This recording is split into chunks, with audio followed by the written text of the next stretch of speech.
बोलो जयकारा बोल मेरे श्री गुरु महाराज की जय। सभी मेरे श्री गुरु महाराज जी के प्यारे गुरुमुख प्रेमियों से सप्रेम जय सच्चिदानंद। लीला श्रवण करते हैं मेरे पंचम पातशाही गुरु महाराज जी के समय की। पहले थोड़ा अपने मन को एक संदेश देते हैं, अपने आप को ही देना है और हम किसी को सुना भी क्या सकते हैं। अपने मन को सुनाएं, अपने मन को समझाएं, अपने मन के अंदर बिठाएं। सतगुरुदेव के श्री चरणों में जब तो शीश झुकाएगा, पावन दृष्टि पाकर तेरा मन निर्मल हो जाएगा। सतगुरुदेव के श्री चरणों में सद्वस्तु माया में लिपटी, धूल में जैसे मोती है, कंठी पड़े गले में जैसे नजर से ओझल होती है। सतगुरु दर्पण बिन तू कैसे आत्म लखता पाएगा। सतगुरुदेव के श्री चरणों में जब तू शीश झुकाएगा। सतगुरु की करुणा के बादल गिर गिर कर जब आएंगे, खुश किस्मत जीवों के दिल में भक्ति कमल खिलाएंगे। संत कृपा की बदली बरसे, सब जल थल हो जाएगा। सतगुरुदेव के श्री चरणों में जब तू शीश झुकाएगा। शीश झुकाना है सतगुरुदेव के चरणों में, यानी मात्र शीश ही न झुके, सिर को रख देना है। ये सिर है अमानत तेरी, हे प्रभु। यानी जिसने अपना सिर रख दिया, अपना समर्पण कर दिया, हमारे भाव, हमारे विचार, हमारे संकल्प विकल्प सब कुछ श्री गुरु महाराज जी के श्री चरणों में समर्पित कर दे, ऐसा प्रयास ही कर लें। सब कुछ समर्पण करने में न जाने कितना समय खर्च होगा, कितने जन्म बीतेंगे पता नहीं है। लेकिन हम अगर अपने भाव के अंदर ये बात बिठा लें कि जो कुछ भी सृष्टि में अगर है तो केवल केवल हमारे श्री सतगुरुदेव महाराज जी, जब ये बात बैठ गई तो अपना सब कुछ समर्पण करने के लिए शुरुआत करनी है मात्र। फिर तो श्री गुरु महाराज जी स्वयं ही हमें आगे रास्ता बतलाते रहेंगे। अपनी सुरती की धारा को इस भजन भक्ति की पटरी पर चला देना है, स्टार्ट कर देना है, फिर अपने आप होता चला जाएगा। शुरुआत कर देनी है मात्र।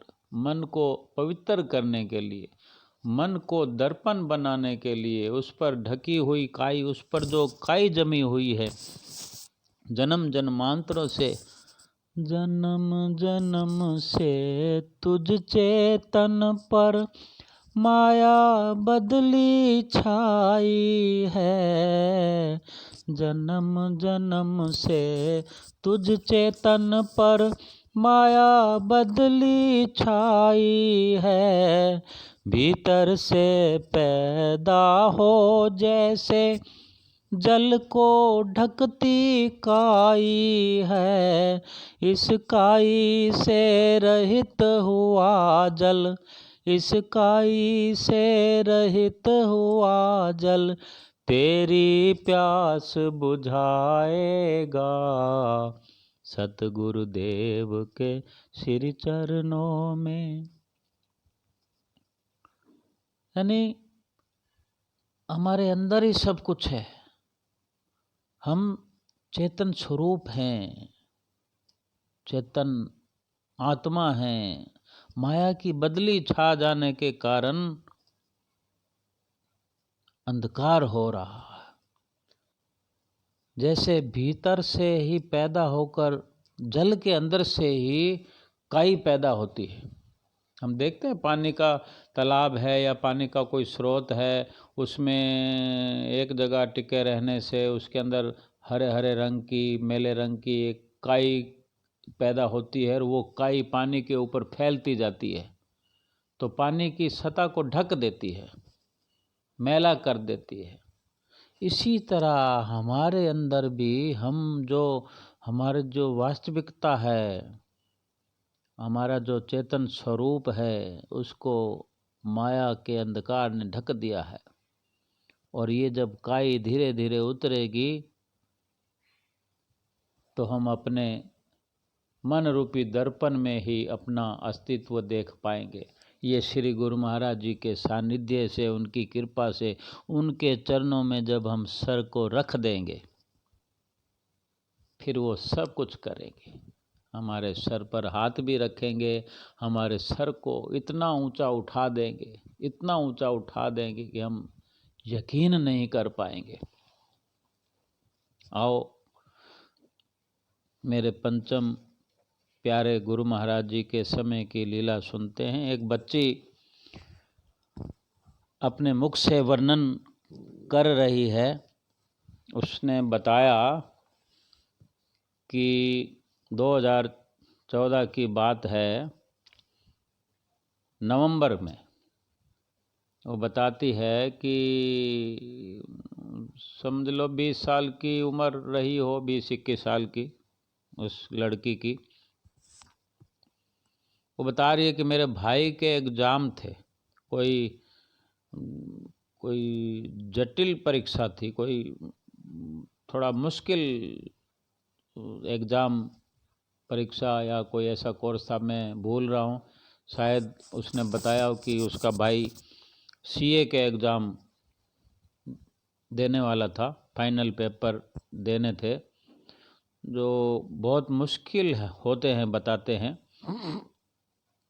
जिसको पास करना बहुत बहुत मुश्किल होता है। तो उसको भी मालूम था कि ये बहुत मुश्किल काम है, इसलिए उसने श्री गुरु महाराज जी से प्रार्थना भी की और मन में विचार बनाया कि मैं श्री दरबार में जाकर सेवा करूंगी। अब श्री आनंदपुर में करूं या प्रयागधाम में करूं, श्री गुरु महाराज जी के चरणों में जाकर सेवा करनी है। 6 महीने सेवा करूं, मेरा भाई आसानी से पास हो जाए श्री गुरु महाराज जी की कृपा से। ये उसकी तमन्ना, बहुत बड़ी बात है, बहुत बड़ी बात है। 6 महीने में यानी 180 दिन। आज हम कोई मन में कामना बनाते हैं तो हम महज इतना ही समझौता करते हैं कि ये हो जाए तो मैं वहाँ जाके प्रसाद चढ़ा देंगे, हम वहाँ जाकर फेरी लगा लेंगे, या 40 दिन की फेरी लगाते रहेंगे। आसपास में ही कोई मंदिर है, कुटिया आश्रम, तो 40 दिन गए आए, एक घर से इतना दूर। और उसने बताया कि मैं श्री प्रयागधाम दरबार में सेवा करने के लिए गई। प्रयागधाम में क्या पता कितने 100 किलोमीटर होगा, क्या पता 20 घंटे सफ़र में लगते हैं, तो 1000 किलोमीटर हो प्रयागधाम। हो सकता है, ये ठीक से मुझे नहीं पता। चलो जितने भी हो, 500-700 किलोमीटर भी दूर हो, घर से दूर है जो घर, ना माँ बाप के भाई बहन के साथ आ सकती है ना रह सकती है, तो कितना मुश्किल रहा होगा। और वो अपना संकल्प दोहराने के लिए नवंबर में गई, श्री प्रयाग धाम में सेवा तलब की, और तब श्री गुरु महाराज जी आने वाले थे। ये बताते हैं कि मेरे सौभाग्य की बात है कि इन 6 महीनों के दौरान एक त्यौहार मेरे को देखने को भी मिला साथ साथ में। अब 6 महीने सेवा करनी है तो 6 महीने श्री गुरु महाराज जी तो वहाँ विराजमान रहते हैं नहीं कहीं भी एक जगह, महीना 1.5 महीना 1.25 महीना श्री गुरु महाराज जी रहते हैं, या जैसे उनकी मौज, 6 महीने तो नहीं रहते। तो वो सेवा करना शुरू किया। तो वो बताती है कि मेरे को मनपसंद सेवा मिली कंप्यूटर की, कंप्यूटर पर बैठे हैं, और दर्शन हाल में भी उनकी सेवा होती थी, क्या कुछ उसने बताया था। तो वो बता रही थी कि मेरे जैसी और गुरमुख लड़कियां भी मेरे साथ हो गई। तो वो श्री गुरु महाराज जी की महिमा का या कृपा का वर्णन करते हुए बताती है कि जैसे मैं नवंबर दिसंबर में सेवा के लिए चली गई, तो सेवाएं तो और भी बहुत होती, लेकिन मेरे को श्री गुरु महाराज जी ने कृपा करके मेरे अनुसार ही सेवा दी। और ऑफिस में जैसे सेवा मिली, तो त्यौहार का भी समय उसको देखने का मौका मिला, तो त्यौहार में संगतें आती हैं जाती हैं, और बराबर की लड़कियां होती है साथ में सेवा करने वाली, और कब समय निकलता चला गया पता भी नहीं लगा। श्री गुरु महाराज जी ने मेरी सेवा की चाहत को पूरा करने के लिए, हर पल मेरा मन लगाए रखने के लिए, बिना मांगे बिना विनती किए मेरे लिए सभी साधन उपलब्ध करवाए। यानी कुछ खाने पीने की कोई बात होती है तो, या रहने की जगह की बात होती है, सब सुविधा के अनुसार उसको मिलता चला गया। और जहाँ जिनके अंडर में सेवा होती है, किसी भाईजन के अंडर में या किसी भक्तानी जन के अंडर में, उन्होंने बड़ा प्रेम लिया, बड़ा मान सम्मान किया। ये सौभाग्य की बात होती है, और श्री गुरु महाराज जी की बड़ी कृपा के बिना तो ये नहीं हो सकता। तो वो बताते हैं कि धीरे धीरे समय निकला, फिर क्या है कि त्यौहार समाप्त हो जाता है तो संगतें तो जाने लगती है, और श्री गुरु महाराज जी के कहीं और प्रस्थान करने के साथ फिर दरबार खाली होने लगता है। तो वो बताते अब मैं सोच रही थी कि अब तो गुरु महाराज जी तो चले जाएंगे, और चले गए, और सब जो अब तक साथ थे सहपाठी तो वो भी चले गए, लेकिन मेरी सेवा तो 6 महीने की थी।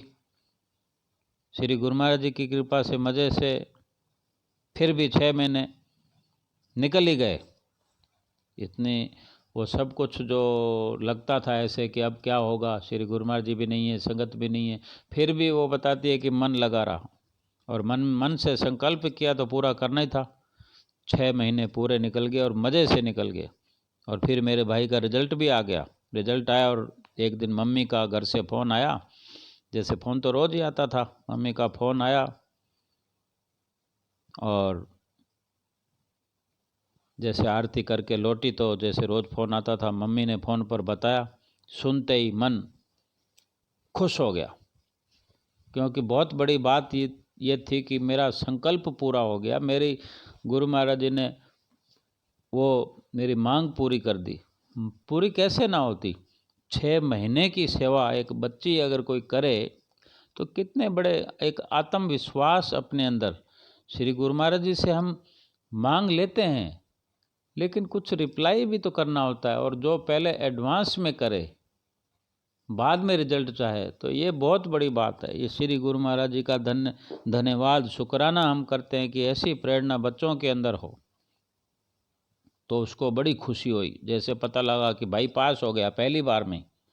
जो काम नामुमकिन जैसा लगता है, संभव जैसा लगता है, वो संभव से भी संभव हो गया। तो इस खुशी में उसने एक संकल्प और कर दिया कि मैं 6 महीने और सेवा करूंगी। बोलो जयकारा। कोई तो भाग कर घर जाना चाहता है, लेकिन वो श्री गुरु महाराज जी ने ऐसी उसके दिल के अंदर तार झनझनाई कि 6 महीने और सेवा की।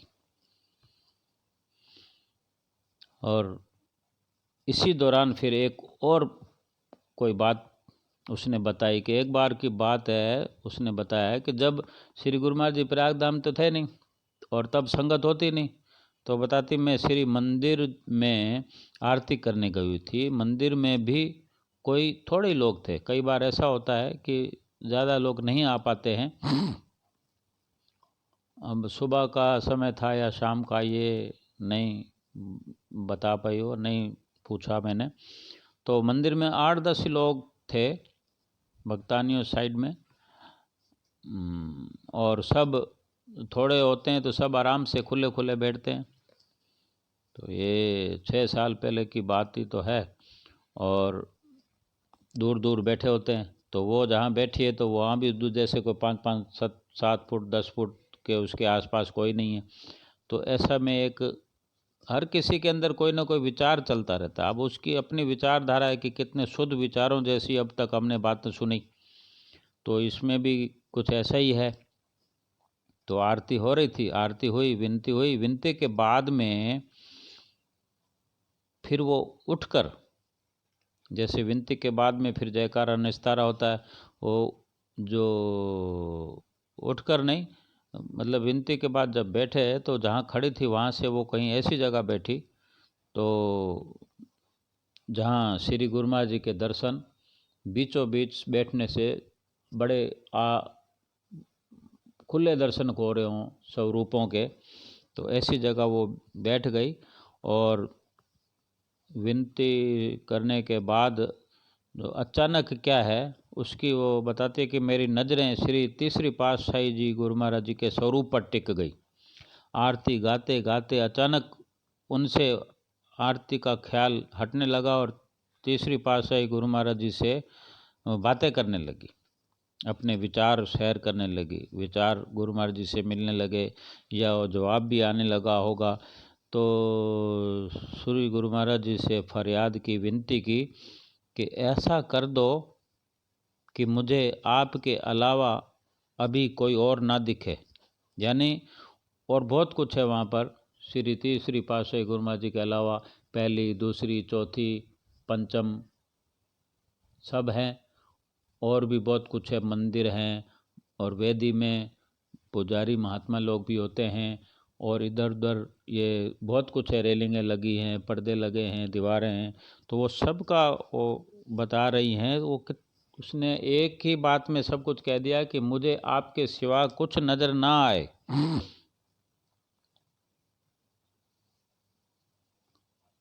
और केवल आपके दर्शन होते रहें, बस ऐसा विचार। तो जैसा ऐसा विचार मन में आया और जैसे उसका ध्यान लगा हुआ था, तो ऐसा विचार मन में उठने के कुछ ही पलों के बाद वो बताती है कि मैंने महसूस किया कि सचमुच मुझे उनके अलावा कोई नहीं दिख रहा था। सब कुछ धुंधला धुंधला जैसा हो गया। इतनी लाइटें होते हुए भी बाकी सब कुछ दिखना बंद सा हो गया। यहाँ तक कि पहली, दूसरी, चौथी और पांचवी पातशाही धुंधले धुंधले से दिखे। मुझे लगा मेरा वहम है। वहम भी हो गया कि ये क्या हो रहा है। मैंने चारों ओर फिर देखा, इधर उधर घुमाकर दृष्टि अपनी देखा तो सब कुछ धुंधला दिखने लगा। मैंने आंखें भी मसल कर देखा, लेकिन तीसरी पातशाही जी के अलावा कोई भी साफ दिखाई नहीं दिया। चाहे ये 2 मिनट की बात हो या 1 मिनट की बात हो, कितनी बड़ी बात है। श्री गुरु महाराज ने इतना मान रख दिया उस बच्ची का। बोलो जयकारा। 2 मिनट के बाद मैंने दर्शन करके हाथ जोड़कर सिर झुकाया और जब ऊपर देखा तो सबसे पहले जैसा का जैसा हो गया। कितनी अद्भुत लीला है मेरे श्री गुरु महाराज जी की। ये पंचम पातशाही गुरु महाराज जी हुजूरी भी मिली उसे, और तीसरी पातशाही गुरु महाराज जी की भी जैसे हुजूरी मिल गई हो। साक्षात उसने दर्शन कर लिए कि और कुछ नज़र भी नहीं आया। ये लीला बताने के साथ साथ उसने बताया कि 6 महीने के लिए आई थी, 6 महीने उस रिजल्ट की खुशी में बढ़ा दिए, और ये हुआ तो उसको फिर और समय उसने बढ़ा दिया। इस दौरान उसको फिर दोबारा पंचम पातशाही गुरु महाराज जी के दर्शन हुए। इस तरह उसने दर्शन भी लगातार 4 बार किए, क्योंकि वो अपना समय बढ़ाती गई। 6 महीने समय और बढ़ा दिया कि अब 6 महीने और करूँगी। इस दौरान उसको पेपर देने थे, कोई उसका खुद का कोर्स था, वो अपने शहर में गई, पेपर दिए, फिर तुरंत पेपर देकर फिर वापस गई। तो 1.5 साल तो हो चुका था, वापस गई तो भाई अब आई हूँ तो 6 महीने और करूँगी। ऐसे करके 2.25 साल उसने सेवा की। श्री गुरु महाराज जी की प्रसन्नता उतरेगी कि नहीं? वो भी पास हो गई, अपने रिजल्ट में भाई भी पास हो गया, और आध्यात्मिक विद्या में भी पास हो गई। क्यों ना हो, जिनको दृढ़ विश्वास है श्री गुरु महाराज जी पे, अटल विश्वास है मेरे श्री गुरु महाराज जी पे, जो दृढ़ विश्वास दिल में भरकर संतों की बड़ाई करता है। दृढ़ विश्वास हृदय में भरना संतों की वडियाई है। दृढ़ विश्वास हृदय में भरना संतों की वडियाई है। उपनिषदों सदग्रंथों ने संतों की महिमा गाई है। आ जाएगा शरण में जो भी, आ जाएगा शरण में जो भी, भवसागर तर जाएगा। सतगुरुदेव के श्री चरणों में जब तू शीश झुकाएगा, पावन दृष्टि पाकर तेरा मन निर्मल हो जाएगा। सतगुरुदेव के। इसी तरह से हमें अटल विश्वास हो जाए तो क्या भवसागर से श्री गुरु महाराज जी पार ना हो कर देंगे? हमारे मन में एक ही ख्वाहिश हो कि तू ही तू दिखे हर जगह, तू ही तू दिखे, तेरा ही तेरा ख्याल मेरे हृदय में बसा रहे। तो गुरुमुख प्रेमियों, श्री गुरु महाराज जी ने नियम बनाए हैं। श्री आरती, पूजा, सेवा, सत्संग, सुमरन और ध्यान श्रद्धा सहित जो नित्य प्रति करे, निश्चय हो कल्याण। बोलो जयकारा बोल मेरे श्री गुरु महाराज की जय।